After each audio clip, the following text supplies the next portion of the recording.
Route లో చూసుకున్నప్పుడు జయలలిత లేకపోవడం అన్నది ఏఐడిఎంకే మైనస్. పన్నీర్సెల్వం తర్వాత వాళ్ళు జయలలిత స్థాయి వాళ్ళు కాదు. అదే కానీ అవకాశం వచ్చింది. ఇక్కడ జగన్ స్థాయి ఆల్రెడీ ప్రూవ్ చేసేసుకున్నాడు. అవును, ఆయన సీఎం అయిపోయాడు కాబట్టి జగన్ ని కాదనే స్థాయి కాదు ఇక్కడ.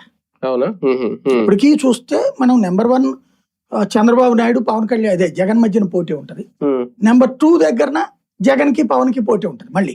అవును, ఓటింగ్ పరంగా లేదా జనాదరణ. ఒకటండి, జనసేన లెక్క మారుతుందా లేదని ఒకటి. ఓకే, అది ఇంకా మీరు సంవత్సరం ముందు ఉంటది. ఈ వ్యూహాలన్నీ ఎక్కడో కొంచెం భయపెడుతున్నాయా టీడీపీని? అదేమన్నా కనిపిస్తుందా? ఖచ్చితంగా. అంటే ఒక ఆస్పెక్ట్ ఏంటంటే పబ్లిక్ లో కూడా చర్చ జరుగుతుంది కానీ బహిరంగంగా కాదు. కానీ ఇప్పుడు లోకేష్ సీఎం అవడం ఇష్టం లేక ఇట్లుందా?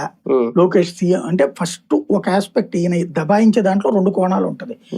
దబాయించడం వల్ల రేపు పొద్దున్న లోకేష్ సీఎం అయినా సరే మన వాళ్ళు సైలెంట్ గా ఉండండి అని చెప్పడానికి అవ్వచ్చు, లేదా టీడీపీకి సంకేతం అవ్వచ్చు. నువ్వు లోకేష్ సీఎం అని చేస్తే నేను రెస్పాండ్ అవ్వాల్సి వస్తుంది అన్నటువంటి.